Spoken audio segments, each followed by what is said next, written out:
Dios, con la ayuda de nuestro hermano Iber también la semana pasada, hablar con respecto a los atributos incomunicables de Dios, ¿no? Es importante recordar que los atributos incomunicables o apartado, vamos a decir, que ya vimos, que estuvimos estudiando, habla sobre estos atributos que Dios no comparte con nosotros, ¿no? O que nosotros no vamos a poder llevar de acuerdo a las características de Dios. Y los atributos comunicables son aquellos atributos que Dios sí comparte con nosotros, ¿no? Entonces, recordemos también, lo hemos dicho aquí, que esta clasificación de atributos comunicables y atributos incomunicables no es totalmente perfecta, ¿no? No podemos decir que es así, punto, y se acabó. No es así, sino hemos dicho que, yendo un poco más profundamente, en los atributos incomunicables no hay atributos que sean totalmente incomunicables, ¿no?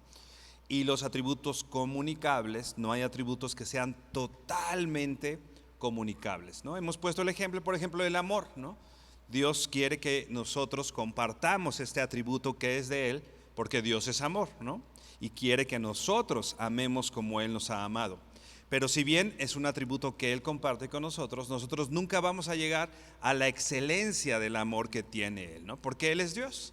Entonces, aunque es un atributo comunicable, nosotros no es que sea completamente comunicable o que nosotros vayamos a ser completamente amorosos como lo es Dios con nosotros. Así que no es tan exacta esta división, ¿no? Es algo que nos ayuda, que nos ayuda para el estudio del carácter de Dios, de quién es Dios, que si bien por supuesto tienen estos elementos de comunicables e incomunicables, pero sepamos que en algunos de ellos tienen una frontera que es difícil de determinar, ¿no? Hasta qué punto es comunicable y hasta qué punto no es comunicable un atributo, ¿no?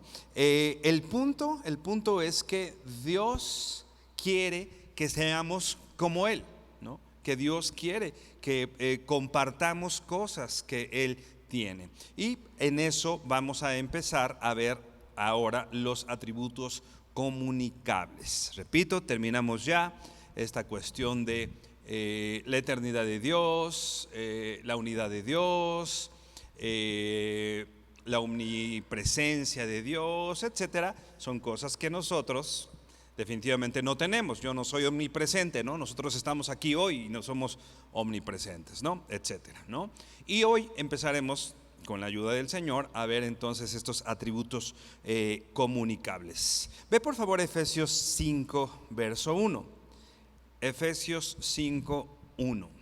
Y vamos a empezar a estudiar los atributos comunicables bajo este principio que ya comentábamos, pero que vamos a ver lo que dice la Biblia, particularmente el apóstol Pablo aquí en esta carta a los Efesios. Efesios 5, 1 dice así: sean pues imitadores de Dios como hijos amados. Sean pues imitadores de Dios como hijos amados. Hay algo importante. La Biblia habla recurrentemente de modelos, ¿no? O de personas a quien imitar. Por ejemplo, Pablo le dice a Timoteo: ninguno tenga en poco tu juventud, sino sé ejemplo. Esta palabra ejemplo literalmente quiere decir sé como un molde para que los demás imiten lo que tú eres, ¿no? La idea es que Timoteo pueda decirle a los demás: imítame a mí, porque incluso eso fue lo mismo que hizo el apóstol Pablo, ¿no? Nosotros estamos muy acostumbrados a decir: no me veas a mí, ve a Dios, ¿no? Porque yo me equivoco y eso. Y eso es cierto, por supuesto. La mirada tiene que estar en Dios. Pero siguiendo el ejemplo o los ejemplos que Dios ha puesto en la Biblia, podemos ver que el apóstol Pablo, por ejemplo, decía: sed imitadores de mí, así como yo soy imitador de Cristo, ¿no? Pablo le decía a Timoteo, permite que los demás te imiten, sé un molde. Y nosotros debemos estar dispuestos a eso, a ser un molde para los demás, ¿no? Imagínate, bueno, mi circunstancia, yo soy un hombre casado, por ejemplo. Que un joven venga y me pregunta, ¿cómo tiene que ser un hombre casado? Y que yo pueda responder, así como yo, imítame a mí, ¿no? Yo soy el molde y yo debo estar dispuesto a replicar, a que alguien más replique, ¿no?, lo que yo soy, ¿no? Muchas veces, por ejemplo, estando coordinando los grupos de alabanza y lo que hacíamos hace algunos años, yo recurrentemente les decía a los muchachos, ¿a ti te gustaría que toda la iglesia alabe a Dios como tú lo alabes? ¿No? O en otras palabras, ¿cómo estaría la iglesia en general si todos alabaran a Dios como tú? ¿No? ¿Quisieras ver eso en la iglesia? ¿No? Y la verdad es que la mayoría de nosotros decíamos, hoy no, nos gustaría que fuera diferente, ¿no? Porque no estamos tan dispuestos a ser imitados, ¿no? Porque a lo mejor, particularmente en este punto de los grupos de alabanza, si toda la iglesia alabara como yo, a lo mejor todos estarían así con su cara de tristeza, ¿no? Y no es lo que yo quiero, ¿no? No, o sea, estoy consciente que eso no es lo que yo quiero ver en medio de la iglesia. Así que yo debo estar dispuesto a que mi comportamiento es un parámetro para que los demás me imiten, ¿no? Y no solo, por supuesto, liderazgo, por supuesto, las personas que Dios ha puesto como maestros en eminencia, pero finalmente este es el carácter de un cristiano, ¿no? Repito, Pablo se lo decía a Timoteo, que nadie tenga en poco a tu juventud. Por ejemplo, se lo decía a un joven, ¿no? Un joven tiene que estar dispuesto a ser un ejemplo, ¿no? Sé ejemplo, ¿no? En palabra, en conducta, espíritu, fe, pureza, etc. Y así cada uno de nosotros, ¿no? Y tenemos que estar dispuestos a ser imitados.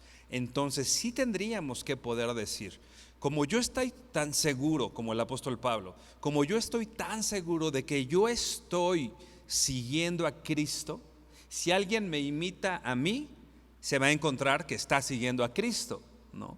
Porque yo estoy siguiendo a Cristo. Así que esto es importante que nosotros sepamos, y esto es algo que vemos nosotros a lo largo de toda la Biblia, ¿no? Lo vemos con respecto a los padres, con respecto a los maestros, con respecto en muchos contextos. Por ejemplo, Timoteo siendo un pastor joven, Pablo siendo un pastor ya mucho más experimentado, todos tenían la responsabilidad de ser ejemplos, ¿no? ¿Por qué? Dice aquí Efesios 5:1 que ya leíamos, sean pues imitadores de Dios como hijos amados. Finalmente nosotros tenemos que encontrarnos en nuestra vida cristiana imitando, ¿no?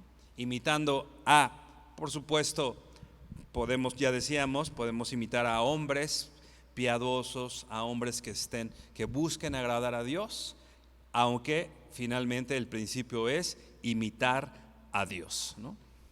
Y no solo, y ahí es donde las cosas se ponen más complicadas, porque a lo mejor visto por el otro lado, yo puedo decir, yo puedo imitar a fulanito, ¿no? Es más fácil decir que voy a imitar a un ser humano, ¿no? Incluso, no tan sencillo, pero podríamos decir, sí, yo puedo imitar al apóstol Pablo, ¿no? O yo puedo imitar a Cristo tal vez, ¿no? Pensando en la humanidad de Cristo, ¿no? Pero te fijas la trascendencia que el apóstol Pablo está diciendo aquí en Efesios 5:1.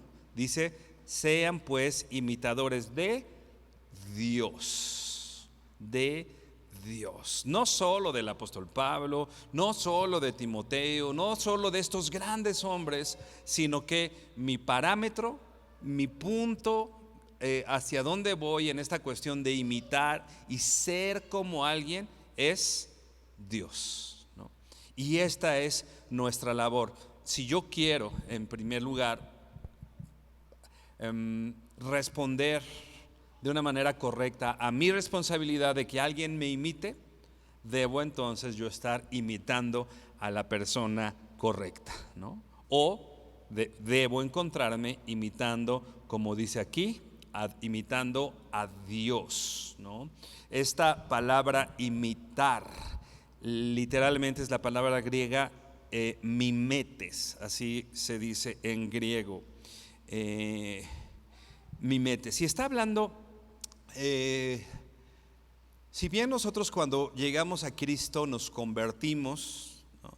Y decía el apóstol Pablo, ya no vivo yo, ¿no? Ahora Cristo vive en mí, las cosas viejas pasaron, y en el momento de la conversión tengo una nueva vida, etcétera, ¿no? Esa obra de conversión la hace Dios en mí, ¿no? Yo no coadyuvo para convertirme. El que provee el nuevo nacimiento no soy yo. El que provee el nuevo nacimiento es Dios, ¿no? Pero hay algo que se llama santificación, ¿no? Que es ese crecimiento, en otras palabras, el crecimiento de mi vida espiritual.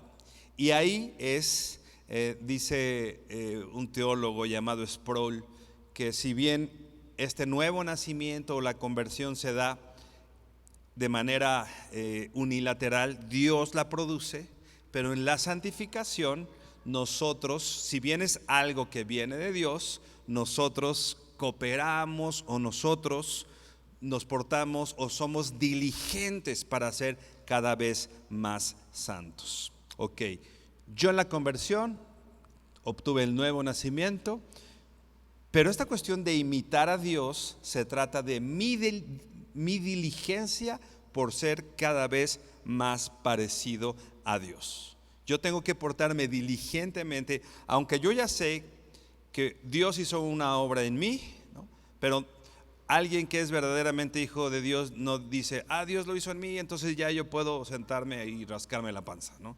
No se trata de eso, sino yo diligentemente me esfuerzo, lucho, trabajo y hago todo lo necesario para cada vez parecerme más a mi Señor, usando las palabras del apóstol Pablo, para que yo pueda encontrarme imitando a Dios. Y así, en estos atributos comunicables que Dios busca compartir con nosotros, es bueno que nosotros sepamos que son atributos comunicables, porque si bien Dios hace su obra al compartirlos con nosotros, pero nosotros también de manera diligente buscamos imitar a Dios.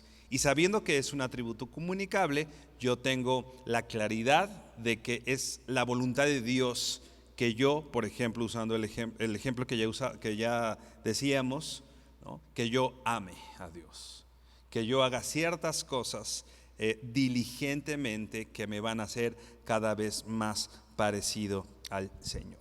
Ok, vamos a empezar con este atributo. Los vamos a ir clasificando dentro de los atributos comunicables. Los vamos a ir clasificando. Hoy no vamos a ver esa clasificación, pero bueno, estos atributos que hoy vamos a empezar a ver son los atributos que describen el ser de Dios, que describen a Dios. Son, repito, atributos comunicables que Dios comparte, pero que describen el ser de Dios. Y el primero que vamos a ver es la espiritualidad. La espiritualidad. Ve por favor a Juan 4, verso 24.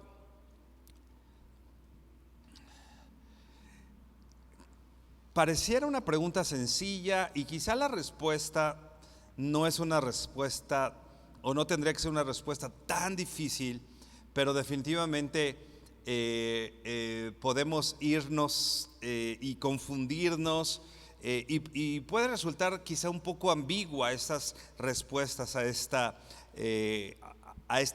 cuestionante sobre preguntarnos, por ejemplo, cosas de qué está hecho Dios, ¿no? Si bien yo estoy hecho de carne y hueso, y es fácil responder, el ser humano está hecho de carne y hueso, ¿no? ¿Cómo respondemos de qué está hecho Dios, ¿no? O cuál es la materia de Dios, o tiene materia Dios, ¿no? En ese sentido es donde las cosas empiezan quizá a complicarse un poquito, ¿no? Está hecho como nosotros, ¿no? Solamente en cierto grado, cuál es la materia que forma su ser, etcétera, ¿no? Dice Juan 4:24, respondiendo a esto. Dice Juan 4:24, Dios es espíritu y los que lo adoran deben adorar en espíritu y en verdad. Aquí empieza el apóstol Juan hablándonos y diciendo algo claro. Dios es espíritu. Ahora, ¿cómo definirías esta palabra espíritu? ¿Qué es espíritu?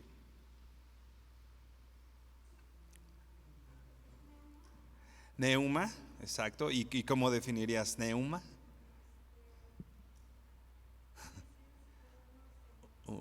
Sí, una esencia, ¿qué más?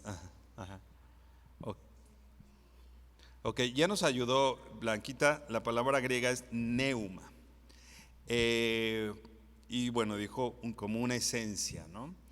¿Qué más? ¿Cómo podrías tú? ¿Qué piensas? Obviamente no venías preparado, tal vez, no te voy a poner un tache si no respondes de manera correcta, pero ¿qué piensas tú que es espíritu? Cuando dicen Dios es espíritu, ¿qué es? ¿Qué es eso? Porque aparte es algo que nosotros decimos continuamente, ¿no?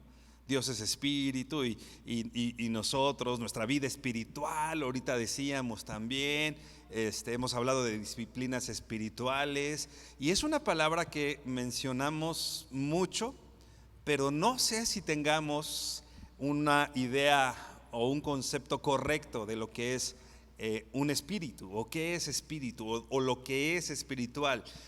Te anticipo un poco, quizá hoy no lleguemos al total conocimiento de lo que es en esencia espíritu, ¿no? Pero bueno, vamos a tener hoy la información necesaria, ¿no? Para poder entender esto. ¿Qué será? ¿Alguien más?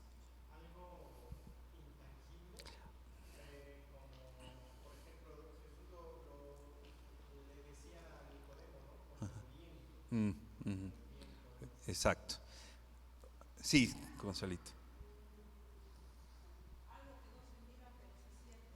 Algo que no se mira, pero se siente. Ok, perfecto. Algo de... bueno, sí, Berito.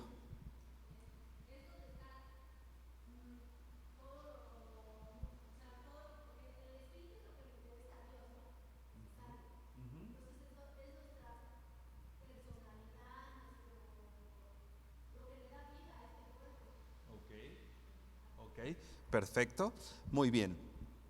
Es algo, creo que todos tienen razón, ¿no? Y bueno, todo esto que acaban de comentar creo que complementa muy bien lo que es este espíritu, ¿no? Eh, Literalmente podríamos decir que neuma está hablando, ya decían, ¿no? O como un soplo, como un viento, ¿no? Literalmente eso es lo que quisiera decir. Decía Consuelito, algo como el viento, que no se ve, pero se siente, ¿no?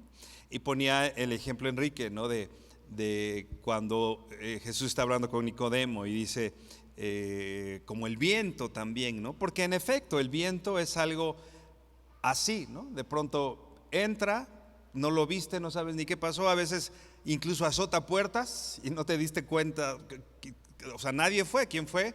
Pues el viento. Y tiene una característica importante esto, que también decían ya por acá, es intangible, ¿no? Es algo que yo no puedo tocar, es algo que yo no puedo ver. Y quizá siendo un poquito más específicos, es algo inmaterial. Y vamos a ese punto, es algo inmaterial, podemos quizá decir, es algo contrario a la materia, ¿no? La materia es algo que se ve, es algo que se toca, es algo que se siente, es algo que tal vez huele, ¿no? No sé, la materia tiene muchas características, ¿no? Nosotros somos materia, ¿no? Pero nosotros ya habíamos visto, hablando de la eternidad de Dios y todo, y de Dios creador, que si bien Dios creó la materia y Él creó el tiempo. Él no está sometido a las mismas circunstancias que la materia o que su creación, ¿no? Él no está limitado por el tiempo, Él no está limitado por el espacio. Entonces, Él está, Él está compuesto, ¿eh?, entre comillas digo, por algo que no es la materia, ¿no? Que es algo intangible, algo que si bien puedo sentir, pero no lo siento en el sentido totalmente material, ¿no? Lo siento, pero más bien en un ámbito espiritual, ¿no? Lo siento en un ámbito, no como si sentí que me pegó alguien o como cuando saludo a alguien, ¿no? No lo siento en este aspecto físico, sino lo siento también, pero en este ámbito espiritual, ¿no? Entonces es algo intangible, no lo puedo tocar, no lo puedo contener, no está limitado a los límites que pone, a los límites más bien que tiene la materia, a los límites que tiene el tiempo. Es algo intangible, ¿no? Y quizá podemos decir es algo también difícil de describir. ¿Por qué? Pues si yo no lo puedo ver, si no lo puedo tocar. Yo te puedo describir algo cuando yo lo veo, ¿no? Yo veo esto y te puedo describir qué es. Pero algo que no veo, que no puedo tocar, es difícil de describir, al menos desde la perspectiva material o de un lenguaje, vamos a decir, material, ¿no? Se podría describir o se podría hablar de esta espiritualidad de otra manera, ¿no? Desde el ámbito o de la perspectiva también espiritual. Pero bueno, vamos un poquito más adelante. Ve por favor a Éxodo 20 del 4 al 5.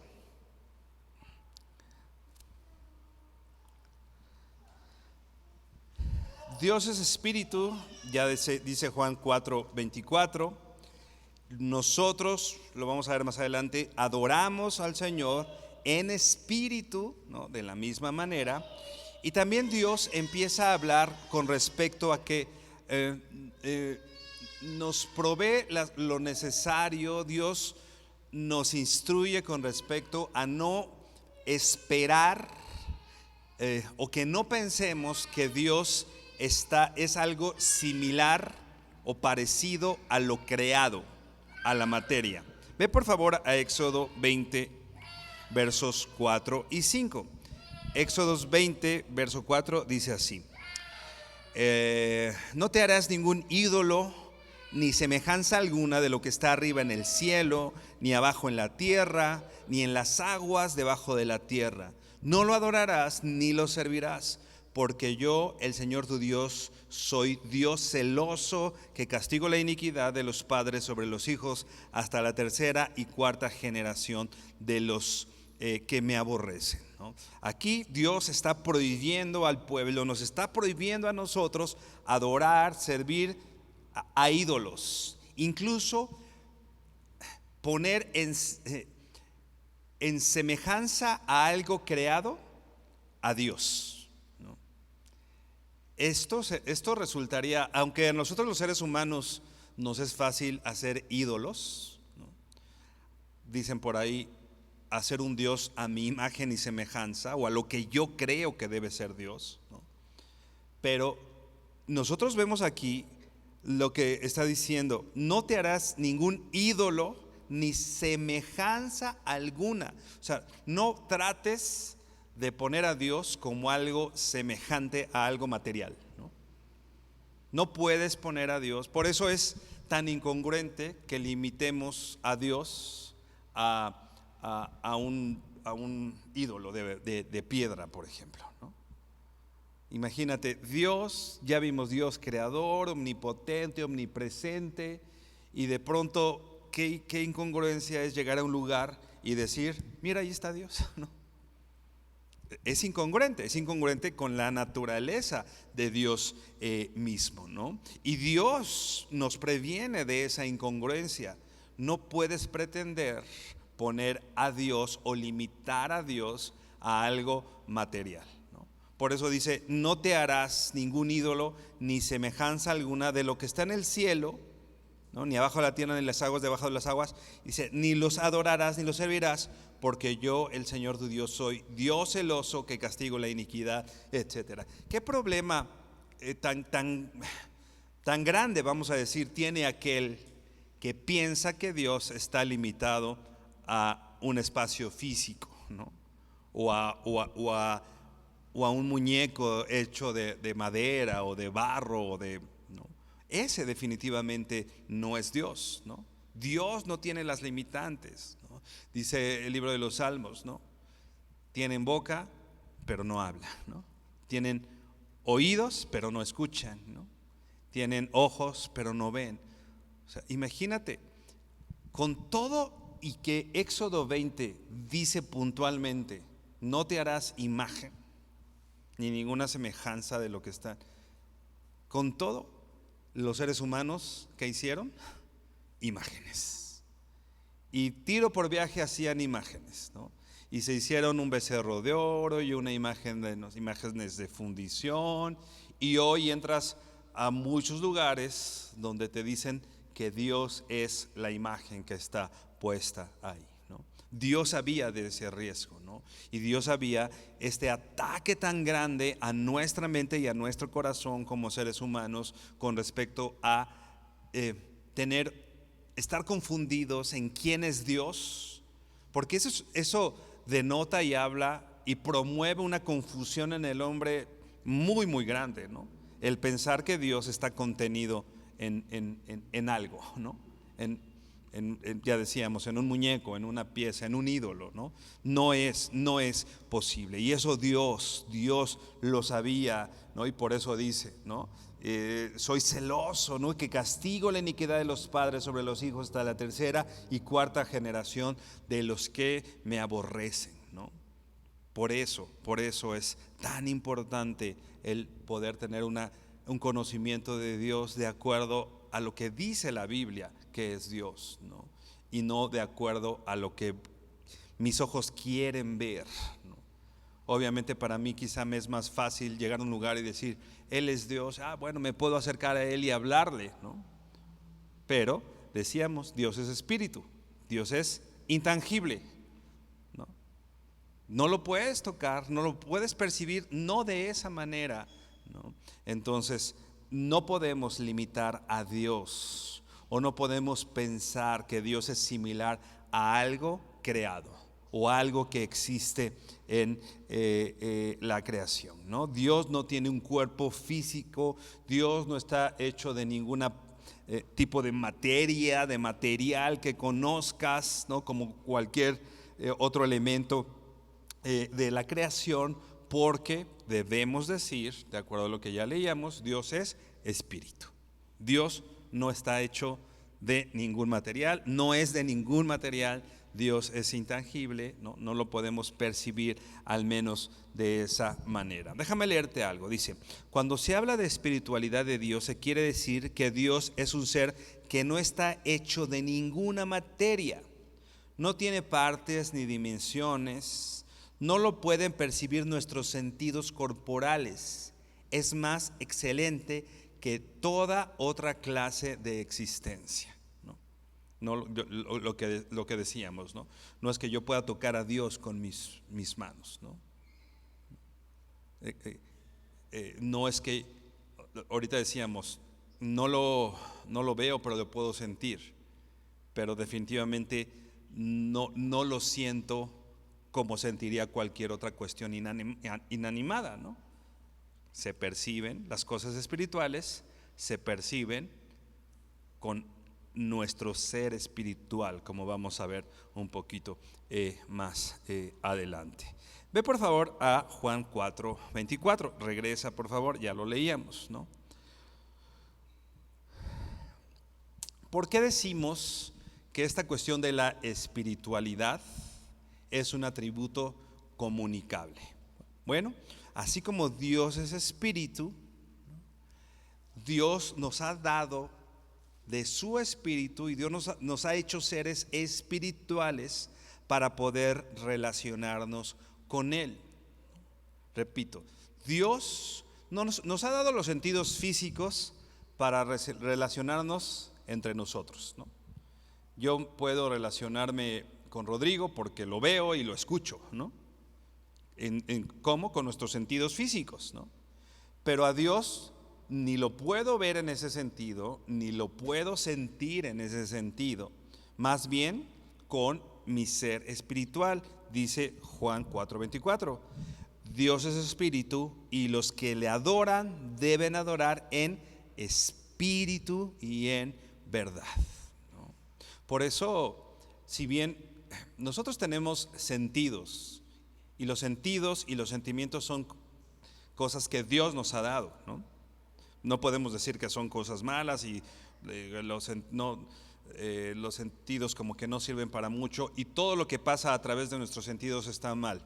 No, los sentidos son algo que Dios nos dio. Los sentimientos son algo que Dios nos dio. Pero si bien Dios nos lo dio, nosotros debemos entender que nosotros no nos guiamos en cuanto a nuestro ser espiritual solamente por lo que sentimos, sino por lo que creemos es con mi ser o con lo que Dios ha puesto de espiritual en nosotros, ¿no? Por ejemplo, esta cuestión de no sé, no siento a Dios, ¿no? Pues quizá la pregunta es, ¿cómo esperas sentirlo, ¿no? ¿Cómo esperas sentir a Dios? ¿Qué quieres sentir? Porque muchas veces le hemos puesto a experiencias meramente emocionales, ¿no? Es algo meramente emocional, pero yo estoy diciendo, siento a Dios, ¿no? Pero es algo meramente emocional. Repito, y con esto no estoy diciendo que lo emocional está totalmente mal. Las emociones Dios las puso en nosotros para algo, pero no es a través de las emociones que Dios se manifiesta a nosotros. ¿Por qué? Porque el corazón es engañoso, ¿no? Y yo puedo estar engañado en lo que siento, ¿no? Imagínate si hay personas que están enamorados hoy de alguien y mañana de otro y de otro y de otro y basan eso en ¿qué? En lo que sienten, ¿no? Ahora imagínate, ¿tú le vas a confiar a tus sentimientos el conocimiento de Dios? Por supuesto que no, porque el corazón es engañoso. Entonces yo no puedo basar mi adoración. Incluso aquí dice, y está hablando de adoración. Y si te fijas en este ámbito de adoración, mucho más nos guiamos o nos dejamos guiar muchas veces por el sentimiento, ¿no? Pasa un tiempo de alabanza y, ay no, ves que hoy no sentí a Dios. No estuvo a Dios porque no lo sentí. No sé cómo venía Iber porque hoy no sentí nada, ¿no? Pero, o sea, ¿cómo te puedes relacionar a Dios y cómo lo adoras? No depende de Iber, depende de tú cómo estás con Dios, tu ser espiritual. ¿Qué has alimentado más? ¿A tu espíritu o a tu carne, ¿no? O sea, no es responsabilidad de nadie más. Repito, ¿Dios usa los sentimientos? Sí, por supuesto, ¿no? Y podemos estar alegres en la presencia de Dios, sí, por supuesto. Y podemos estar contristados en la presencia de Dios y llorar también, sí, claro que sí. El punto al que voy es que nosotros no nos guiamos por los sentimientos. No me dejo guiar solamente por lo que siento. Siento cosas y eso puedo entender que Dios lo usa en cierto sentido, pero no necesariamente para comunicarme con Él. ¿Cómo me comunico con Dios? ¿Cómo puedo adorarlo? A través de mi ser espiritual, de mi espíritu, del espíritu que puso en nosotros, ¿no? Dios es espíritu y los que lo adoran deben adorarle ¿cómo? En espíritu, ¿no? Entonces esto es importante. Ahora ve por favor 1 Corintios 14, verso 14 y 15.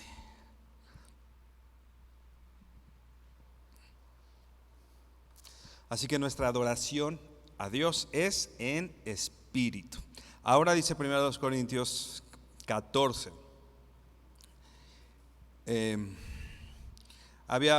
Está hablando de los dones espirituales y después empieza a hablar del amor y retoma el apóstol Pablo hablando de los dones espirituales. Dice el verso 14, 1 Corintios 14, dice: Porque si yo oro en lenguas, mi espíritu ora, pero mi entendimiento queda sin fruto. Dice el verso 15. Entonces, ¿qué? Oraré con el espíritu, pero también oraré con el entendimiento. Cantaré con el espíritu, pero también cantaré con el entendimiento, ¿no? El apóstol Pablo aquí está asentando algo importante. Cuando yo vengo delante del Señor a orar, inicialmente lo hago por el espíritu. Y esto no está para nada desligado de mi entendimiento, ¿no? Hay personas que dicen, yo puedo hablar, o hablando particularmente en lenguas, ¿no? Dicen de las lenguas y eso, y no, el punto no es hablar de las lenguas, el punto es, las cosas que hace el Espíritu en nosotros no es algo que no podamos entender o que supere nuestro entendimiento. Por eso dice aquí, orar en el Espíritu, pero también con el entendimiento. Cantaré en el Espíritu, estoy adorando a Dios en espíritu, pero también lo entiendo, ¿no? Pero también es algo de lo cual soy consciente y tengo claridad, ¿no? Entonces, pero bueno, el principio que estamos viendo aquí, que esta oración primariamente es en el Espíritu, ¿no? Decíamos, el Espíritu, o a través del Espíritu es que yo puedo tener la adoración al Señor, puedo comunicarme, puedo cantarle. Repito, no es a través de las vísceras, ¿no? No es a través, porque a veces el enamoramiento va más ligado a la cuestión visceral que espiritual. Pero nosotros lo confundimos, ¿no? Ay, sentí bien bonito. Eso está más ligado a la cuestión visceral que a la cuestión espiritual, ¿no? Entonces, ve por favor ahora Filipenses 3, verso 3.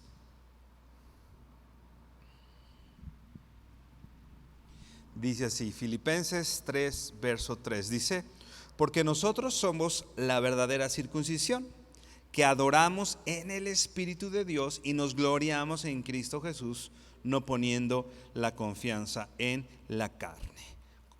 ¿En qué adoramos? Dice aquí, en el Espíritu, en el Espíritu. Así que no solo es con lo que siento, es más, dice aquí, no poniendo la confianza en la carne, no poniendo mi confianza en las cosas que pasan en mi carne.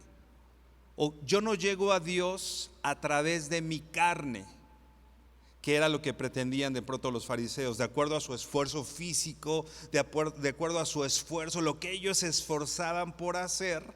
Por eso, a eso nos referimos muchas veces cuando dices, lo estás haciendo en tus fuerzas, ¿no? O sea, no estás haciendo algo espiritual, te estás esforzando en tu carne por llegar a Dios, que es espíritu, ¿no? Entonces, más bien dice aquí, adoramos en el Espíritu de Dios y nos gloriamos en Cristo, no poniendo la confianza en la carne, ¿no? Finalmente, esto es algo importante. Esta palabra adoración, ¿no?, era muy importante para los judíos, porque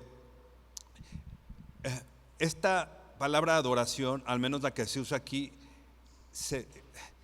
hablaba expresamente de la comunicación o la adoración que tenía particularmente el pueblo de Israel con Dios. O sea, era muy especial o muy particular el pueblo de Israel con Dios, ¿no? La adoración era algo que los pueblos gentiles no hacían, ¿no? Nada más lo hacía el pueblo de Israel con Dios. Así que es muy relevante que el apóstol Pablo le esté diciendo a los filipenses, ¿no? Porque está diciendo los de la verdadera circuncisión, está diciendo, o sea, no estoy hablando de judíos, estoy hablando de gentiles que no se van a esforzar en su carne, ¿no?, que no van a hacer algo en sus fuerzas, como ya decíamos, pero van a adorar a Dios. Entonces para los judíos era así, porque los judíos eran, pues, ¿por qué si son gentiles ellos? O sea, esto es solo para los judíos. Y aquí Pablo está diciendo, en otras palabras está diciendo, no, los verdaderos judíos son los que son en el Espíritu. Y también lo dice ahí en Romanos, ¿no? La carta de Pablo a los romanos, ¿no? Y está hablando de este Israel espiritual. ¿Quién es entonces el verdadero pueblo de Dios? El Israel espiritual, no los que se han esforzado todo el tiempo en su carne. Y bueno, sigue diciendo esta definición. La palabra adoración es la traducción de la palabra griega que se refiere al servicio de Jehová solamente por el pueblo de los judíos. Entonces un judío se escandalizaba por la aplicación de esta palabra a un gentil. O sea, era un escándalo para los que no eran, para los que eran judíos. Pero si nosotros somos el Israel espiritual, Dios ha puesto en nosotros todo lo necesario para que sin las obras de la carne yo pueda acercarme a Dios. No quiere decir que esto espiritual no tenga su reflejo en mis obras, pero no es a través de mis obras que yo me acerco a Dios, sino mis obras son el resultado de la cercanía o de mi vida espiritual, en otras palabras. Ahora ve a 1 Corintios 6, verso 17. 1 Corintios 6, verso 17. Ahora dice que estamos unidos al Señor en el Espíritu. 1 Corintios 6, 17 dice así: porque el que se une al Señor es un espíritu con Él. Si te fijas, no está diciendo es una carne con Él. Está diciendo el que se une al Señor es un espíritu. Está el ejemplo, ¿no? Cuando dos esposos están juntos, dice que son una sola carne, ¿no? Y es el ejemplo, es algo físico de algo que es espiritual.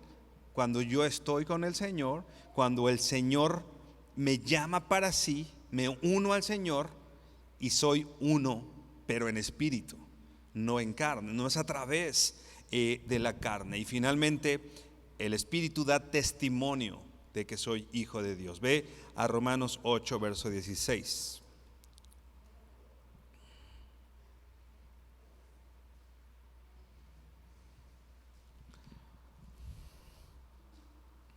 Dice Romanos 8, 16: el Espíritu mismo da testimonio a nuestro espíritu de que somos hijos de Dios. El Espíritu Santo le da testimonio, dice, a nuestra carne. ¿Dice eso? ¿Qué dice? ¿A quién le da testimonio? A nuestro espíritu. ¿Te das cuenta? No es a través de lo que siento, no es a través de mi carne. El Espíritu de Dios le da testimonio a mi ser espiritual que soy hijo de Dios. Por eso es que yo no puedo valerme de lo que siento, de lo que hay en mi carne, de lo que oí, de lo que siente mi corazón, porque yo mañana me siento de una forma y pasado me siento de otra forma, ¿no? El domingo amaneció lluvioso y pues no quería ir a la iglesia, pero si después amanece soleado, sí quiero ir. O sea, somos volubles, ¿no? Somos volubles. Entonces nosotros nos relacionamos con Dios y buscamos el crecimiento de nuestra vida espiritual, ¿no? De que nuestra carne vaya cada vez menos. Ahí es cuando dice el apóstol Pablo, ¿no? Yo soy cada vez menos para que Cristo vaya creciendo, ¿no? Porque yo en mis debilidades, ¿no? Y mis debilidades lo que hacen es evidente quién es Dios, ¿no? Hacen evidente finalmente la bondad y todo lo que sabemos con respecto al Señor. Y ahora ve a Hebreos 12. El Espíritu, ¿no?, es lo que finalmente va a ir a la presencia de Dios. Todo esto en el contexto de que Dios es espíritu. La espiritualidad es un atributo comunicable, ¿no? O sea, Dios es espíritu, y si bien nosotros no somos solamente espíritu, nosotros estamos recubiertos de carne, pero también somos espíritu, ¿no? Por eso, repito, es un atributo comunicable. Y finalmente, el espíritu es lo que va a estar en la presencia del Señor, no nuestra carne, ¿no? Dice Hebreos 12, verso 22.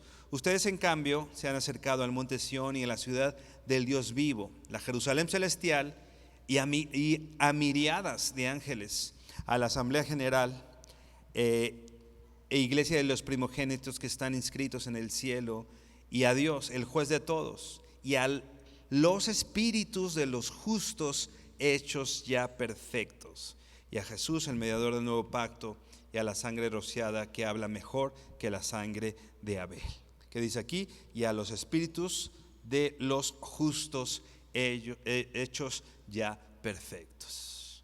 ¿Cómo vamos a estar en la presencia de Dios? En espíritu. En espíritu. Y bueno, en otro momento glorificada también nuestra carne, pero bueno, eso es otro momento, ¿no? Es importante entonces que nosotros sepamos y conozcamos esta perspectiva espiritual, que no ignoremos esta perspectiva espiritual, ¿no? Bueno, sí, vamos a Eclesiastés 12, versos 6 y 7.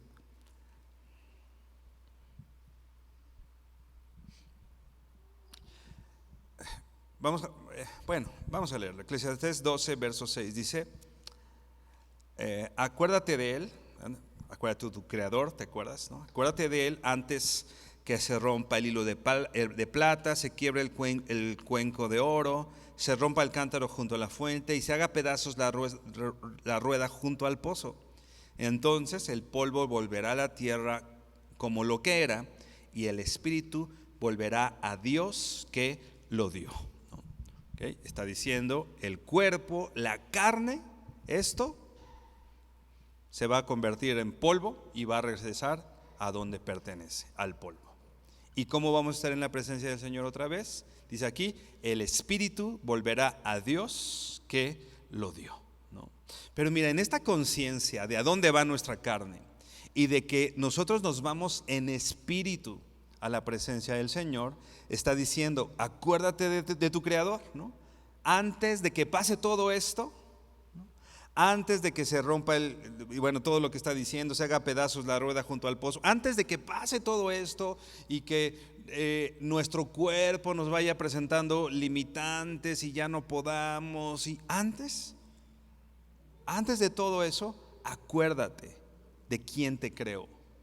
Porque finalmente tu carne, a veces nosotros, no a veces, creo que, o bueno, no sé, no voy a hablar por cada uno de ustedes, pero ¿a quién crees que alimentemos más? ¿A nuestra carne o a nuestro espíritu? Creo que la mayoría tendríamos que responder eso, ¿no? Porque pues sí, nuestra carne está pues bien alimentadita por muchas cosas, por comida, alimento, pues sí, tenemos que comer, ¿no? Pero aparte tantas cosas que proveen para nuestra carne, ¿no? O sea, el ver ciertas cosas, el ir a ciertos lados que fortalecen mi carne, no puedo decir que fortalecen mi espíritu, que hacen a mi carne cada vez estar más redondita, pues, ¿no? Más, y mi espíritu cada vez menos, ¿no? Entonces, acuérdate de tu creador. ¿Para quién estás sembrando? ¿Para tu carne? Acuérdate, Romanos, el que siembra para su carne, de la carne segará corrupción. Pero el que siembra para el espíritu, del espíritu segará vida eterna, ¿no? Pensando en ese texto, ahora, ¿a quién queremos tener mejor alimentada? ¿A nuestra carne o a nuestro espíritu? Por último, ve a 1 Timoteo 6, verso 17 al 19.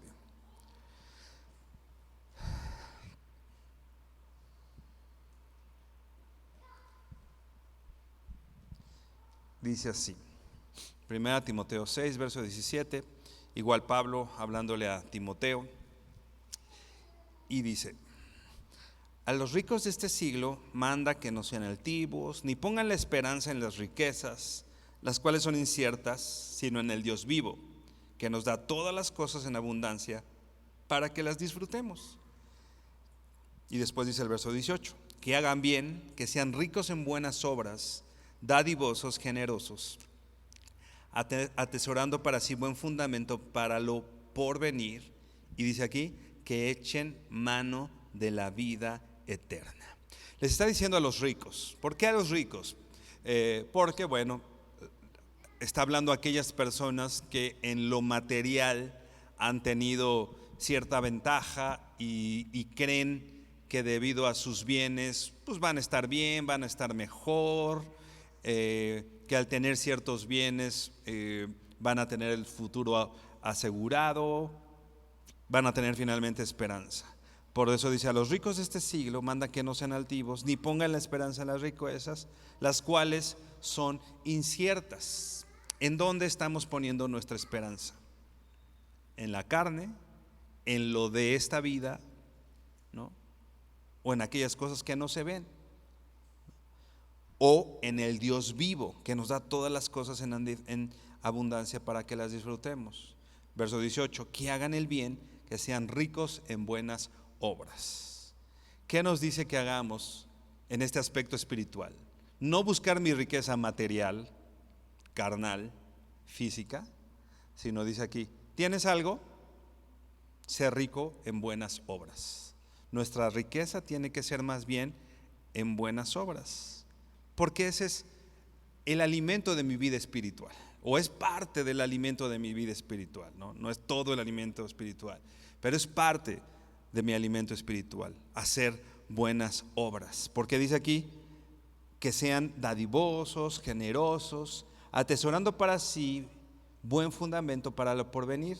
Y una expresión que a la que quiero llamar tu atención, dice que echen mano de la vida eterna. Un comentarista bíblico decía de esta frase, y la traducía así, decía que empiecen a vivir con una perspectiva eterna. Que todo lo que, si tienes ciertas riquezas, la vivas con la perspectiva eterna. O en otras palabras, que la vivas con una perspectiva espiritual.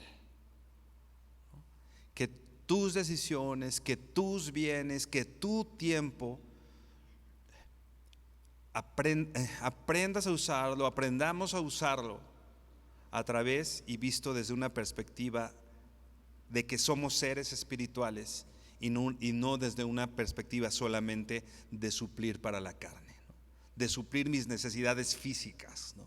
Sino necesito crecer espiritualmente, necesito esforzarme, necesito trabajar. Es difícil porque, pues sí, si mañana, bueno, ok, vamos, no mañana, si en un mes no como comida física, quedaríamos muy mal, ¿no? O no tomamos agua. Pero si en un mes no lees tu Biblia, se nota un poco menos, ¿no? No quiero decir que no se note, porque de que se nota, pero no vas a caer muerto, ¿no? Podemos seguir funcionando casi como si nada, ¿no? Vas a estar y no va. Evidentemente, espiritualmente, pues sí, vamos a estar muy, muy mal. Pero físicamente, al parecer, o sea, con nuestros ojos, las cosas parecieran estar bien, ¿no? Por eso es que quizá nos esforzamos más o me preocupo, ay, mañana ¿qué voy a comer? ¿Y cómo le voy a hacer? ¿Voy a tener dinero? ¿No voy a tener dinero para mañana? Porque si mañana no como, va a ser difícil eso. Pero no nos preocupamos tanto por, ay, mañana qué voy a leer, si voy a leer, no, ¿dónde está mi Biblia? ¿Dónde? No la encuentro, ¿dónde? No, o sea, nos preocupamos más por la cuestión carnal que por la cuestión espiritual, ¿no? Es más fácil, porque somos más dados a preocuparnos por lo que se ve, ¿no? y no dejarnos guiar por lo que no se ve. Por eso dice el apóstol Pablo, enséñales a que empiecen a vivir una vida con una perspectiva eterna, con una perspectiva espiritual, ¿no? empieza a trabajar, a disciplinarte por tu vida espiritual, ¿no?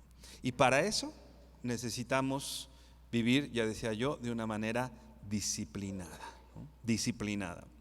De hecho, hay algunos autores que llaman a esta vida espiritual o a estas acciones que ayudan a fortalecer mi vida espiritual, le llaman disciplinas espirituales, ¿no? Yo puedo disciplinarme, por ejemplo, haciendo ejercicio, puedo disciplinarme un músico, un artista, un deportista. Es gente disciplinada y que tiene el resultado pues de su esfuerzo, de su disciplina, finalmente, ¿no? Pero así como todas estas personas se han disciplinado y obtienen el resultado de su disciplina, también hay disciplinas espirituales, ¿no? No quiere decir que sea necesariamente sencillo, porque ya decíamos, tenemos carne y nos es más fácil ser guiados por la carne que por el espíritu. Es más fácil preocuparme por lo que voy a comer, es más fácil estar preocupado por qué voy a desayunar que por qué voy a leer mañana, ¿no? Entonces yo tengo que disciplinarme, tengo que hacer todo lo posible para que mi vida espiritual sea una vida disciplinada y que finalmente tenga un fruto, ¿no? Finalmente es vivir una vida de manera o con la perspectiva espiritual, ¿no? Estas disciplinas me dan una mayor intimidad con Cristo, y al estar yo cada vez con Cristo más tiempo, empezamos donde terminamos. No, terminamos donde empezamos. Soy más parecido a Cristo, ¿no? Soy más parecido. Si paso más tiempo con el Señor, cada vez me voy a parecer. Ser imitadores de Dios, ¿no? Leíamos ahí en Efesios 5, ¿no? Entonces, hermanos, ya el Señor nos hizo seres espirituales. Pero, decíamos al principio, ¿no? Si bien yo tengo un ser espiritual, yo debo disponer mi corazón y esforzarme por parecerme cada vez más a Dios, ¿no? Empecémonos a disciplinar en esto. La disciplina al principio no es causa de gozo, sino de tristeza, ¿no? Pero trae un fruto de paz y de justicia a todos los que en ella han sido entrenados, ¿no? Yo hace un tiempo ya no lo hago, pero me acuerdo cuando hace algunos años hacía ejercicio y salía a correr. Yo siempre cuento esto porque yo me acuerdo que siempre los primeros kilómetros que yo corría me era muy difícil, ¿no? Yo ya empezaba a correr tempranito en la mañana y decía, ay, ¿qué hago aquí? Si mi cama está tan calientita, ¿qué hago aquí? Ay, no quería, y más en días así. Pero pasaban, yo sabía que corría 5 kilómetros y después de los 5 kilómetros, como que ya me sentía bien y lo empezaba a disfrutar. Pero esos 5 primeros kilómetros eran horribles. No me gusta hacer ejercicio. Lo hacía por salud, por muchas cosas, pero no era así algo que una actividad que yo disfrutara mucho, ¿no? Pero sabía que era conveniente. Por eso yo tenía que disciplinarme, ¿no? Y en la vida espiritual también muchas veces es así, ¿no? Te paras en la mañana y no puedes ni ver y se te cierran los ojos y tu carne quiere estar acostado, ¿no? ¿Qué tenemos que hacer? Disciplinarnos, ¿no? Disciplina. No lo siento. ¿Mi carne dónde quiere estar? En la cama, ¿no? Yo sé que mi vida espiritual necesita ser una vida disciplinada, entonces yo me esfuerzo, ¿no?, para poder tener esta intimidad con el Señor y que mi vida espiritual cada vez sea mayor, ¿no? Dios ya nos ha dado lo que necesitamos. Somos espíritu, ¿no? Dios puso espíritu en nosotros, ¿no? Dios ya nos dio lo que necesitamos, pero nosotros es importante que empecemos a vivir y disciplinarnos de esta manera también. Sí.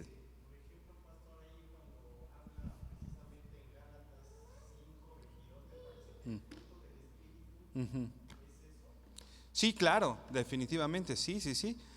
Somos entrenados en eso, llevamos en eso y va a traer un fruto, ¿no? Y ese es el fruto, ¿no? Y si yo no me disciplino en eso y si yo no proveo para eso, las obras de la carne van a ir creciendo, ¿no? Porque ahí habla las obras de la carne y el fruto del espíritu, ¿no? ¿No? Y entonces,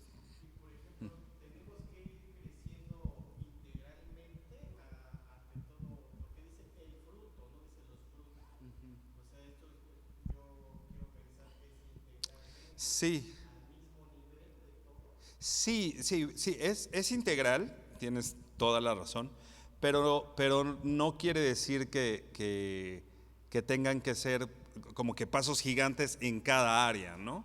Sino, acuérdense, ¿no? La senda de los justos es como la luz de la aurora que va en aumento hasta que el día es perfecto, ¿no? Sí, es integral, pero va poquito a poquito, ¿no? Digo, quizá hay algunos más aventajados que otros y quizá algunos puedan crecer más rápido, ¿no?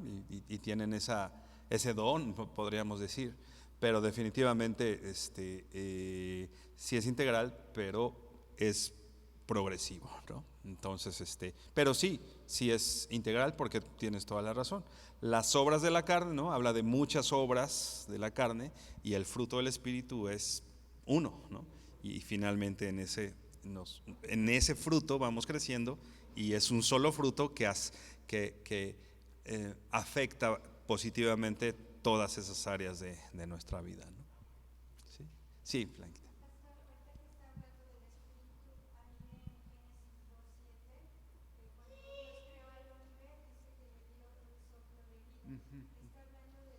Sí, sí, sí, sí.